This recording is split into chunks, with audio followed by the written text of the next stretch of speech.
Moin aus dem Wunderland, mein Name ist Fabian. Hauptsächlich bin ich am Leitstand unterwegs, aber heute befinden wir uns in den Werkstätten des Wunderlandes, beziehungsweise auch in den Zugwerkstätten. Ich bin für die Alterung teilweise auch zuständig und heute haben wir hier den längsten Zug aus dem Wunderland. Und später zeigen wir dann euch noch ein bisschen was über die neuen Reinigungszüge, die wir hier auf die Anlage kriegen.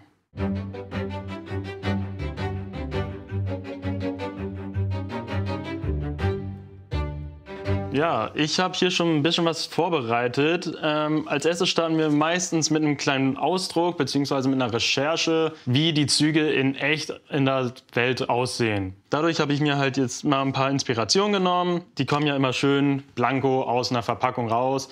Ist zwar für den einen oder anderen Modellbauer, der hier ist, ganz schön anzusehen, aber wir wollen es ja realitätsgetreu machen. Und dann habe ich mir hier schon mal meinen Arbeitsplatz vorbereitet, was ich so brauche. Für die Airbrush-Pistole hier haben wir auch noch so eine kleine Abzugsanlage. Die können wir ganz normal an Strom anschließen, damit die ganzen Farbpigmente und Lösemittel einfach gefiltert werden und hier nicht überall in den Werkstätten rumfliegen und für uns alle einfach gesünder ist. Und ja, für die Acrylfarben brauchen wir tatsächlich keinen weiteren Arbeitsschutz. Am besten sind natürlich Handschuhe, damit der direkte Hautkontakt einfach nicht gegeben ist. Und damit würde ich dann tatsächlich auch schon anfangen zu arbeiten.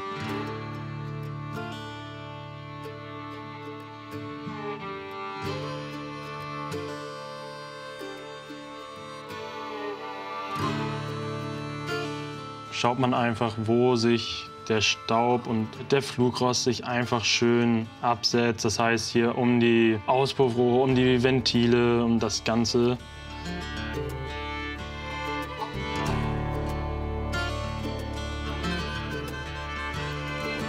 Ich arbeite halt hauptsächlich mit so 2 Pigmenten zur gleichen Zeit, um auch nicht zu gleichmäßig auszusehen. Weil sonst, wenn ich nur mit Schwarz oder nur mit Grau, dann ist der Effekt auch, finde ich, nicht mehr ganz so gegeben.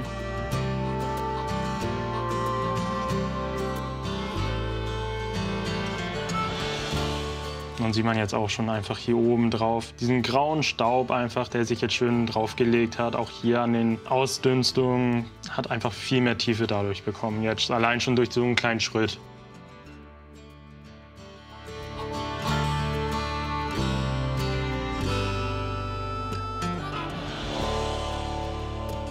Hier unten, das ist nie im Leben so sauber, wenn es in echt durchfahren würde. Da haben wir jetzt noch so ein Washing, nennt sich das. Das ist einfach, um so ein bisschen den Rosteffekt nahe zu bekriegen. Ich fange jetzt hier mal an und man sieht direkt halt einfach, dass es hier jetzt so eine schöne Patina gibt. Und dadurch, dass das ein Washing ist, das ist sehr dünnflüssig, kann man das auch schön hier unten an die Unterseite so ein bisschen verteilen, ohne dass es direkt haften bleibt. Auch hier an den Achsen kann ich das hier schön, weil auch da setzt sich ja gerne der Rost ab. Dann kann man das jetzt halt einfach schon wieder so ein bisschen abtragen, damit auch die Pinselstriche verschwinden. Es glänzt einfach nicht mehr so stark wie vorher, sondern hat jetzt diesen leichten Rost. Man könnte es natürlich noch stärker machen. Persönliche Empfinden halt einfach, wie man es dann lieber möchte, ob man es stark verschmutzt, wenig verschmutzt. Ich finde, für unsere Anlage ist das vollkommen ausreichend. Ich habe jetzt Klarlack drauf gemacht, um einen Haftgrund zu entwickeln, damit die Pigmente darauf überhaupt haften bleiben. Denn oben am Schornstein bleibt der Staub ja nicht einfach liegen, sondern durch die Sonne brennt er sich dann ja auch direkt fest. Und dann kann ich jetzt hier mit den Pigmenten auch einfach jetzt so eine leichte Kruste entwickeln.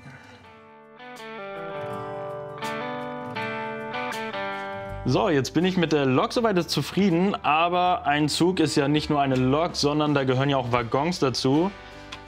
Davon haben wir natürlich für den längsten Zug vom Miniatur Wunderland ein paar mehr. Die wurden zum Glück auch schon einmal vorgearbeitet. Es ist jetzt nur der Feinschliff, der fehlt. Und davon würde ich jetzt auch noch mal einstarten. Und die Kohle wird ja nicht einfach reingelegt, sondern die wird einfach mit einem großen Fass, werden sie drunter gefahren, da wird die Kohle reingekippt und fertig. Dadurch, wenn man hier mal guckt, die Kanten sind einfach schön sauber und die versuchen wir jetzt dreckig zu machen, beziehungsweise auch ein bisschen einzudellen. Dafür würde ich hier einen Lötkolben einfach verwenden und vorsichtig dann hier so reindrücken. Man kann tatsächlich sogar ein bisschen ziehen.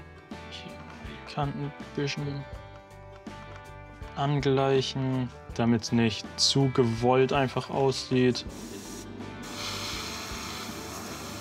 Einfach mit dem Schwamm, dadurch, dass er halt nicht die perfekte Fläche hat, kann man dadurch einfach schön so einen leichten, unregelmäßigen Tupf aufbringen.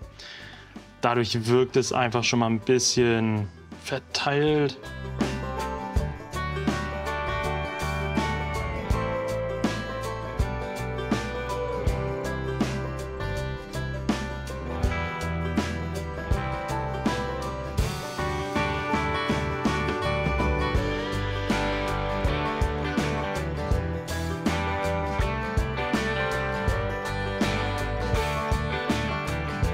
Dann verratet einmal, seid ihr Team Alterung, dass die schön original aussehen, wie sie in der Welt rumfahren, oder Team direkt aus der Verpackung auf die Anlage, um alles schön clean zu halten?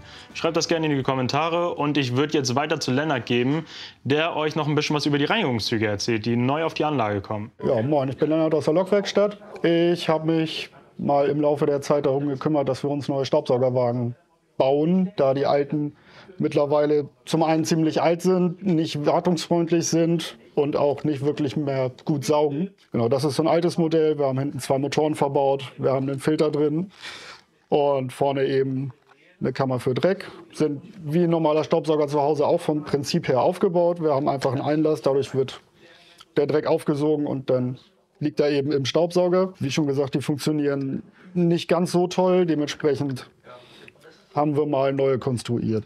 Und über verschiedene Prototypen sind wir dann eben weiter zu dem Modell gekommen. Zum einen von der Form her ein bisschen weniger groß, weniger klobig. Das heißt, wir haben weniger Probleme an Tunneln. Dazu kommt, dass es generell um einiges wartungsfreundlicher ist. Wir haben zum einen vorne für den Leitstand zum Öffnen eine Kappe, die mit Magneten gesichert ist. Das kann man einfach abziehen. Dann können Sie den eben ausleeren. Der Filter kann einfach rausgenommen werden. Ist jetzt auch ein anderer Filter, den wir verbaut haben. Einer mit deutlich feinerem Filterstoff drin, sage ich mal. Und dadurch haben wir weniger Staub, der hinten aus den Motoren wieder rausfliegt, beziehungsweise die Motoren kaputt macht, was mit der Zeit eben auch passiert. Da sind bei uns ja sehr viel fahren. Grundlegend fing es so an, dass ich mir gedacht habe, dass die Arbeit nervt, wenn wir diese alten Staubsauger reparieren müssen. Das war unter anderem so einer der Hauptgründe, warum ich neue haben wollte, die für uns leichter zu warten sind, weil es einfach eine riesen Zeitersparnis ist. Dann habe ich mich mal hingesetzt und haben zusammen in der Lokwerkstatt mal überlegt, was können wir machen, was wäre sinnvoll. Dann habe ich eine Idee gezeichnet. Dann bin ich dann zu David aus dem Modellbau. Dann haben wir das Ganze, oder hat er das Ganze am Computer nochmal überarbeitet.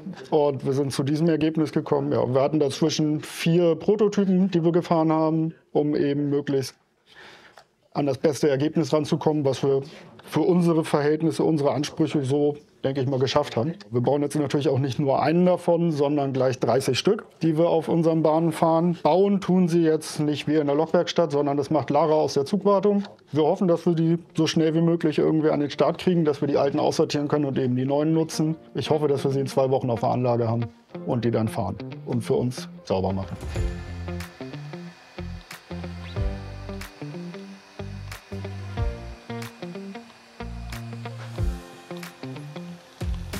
Hier haben wir einen von unseren normalen Reinigungszügen, in dem Fall jetzt eben ohne Staubsauger.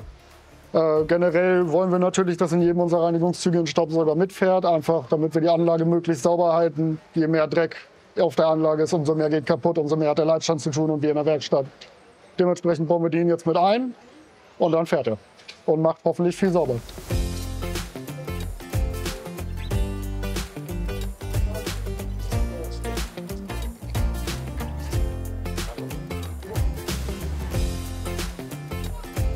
So.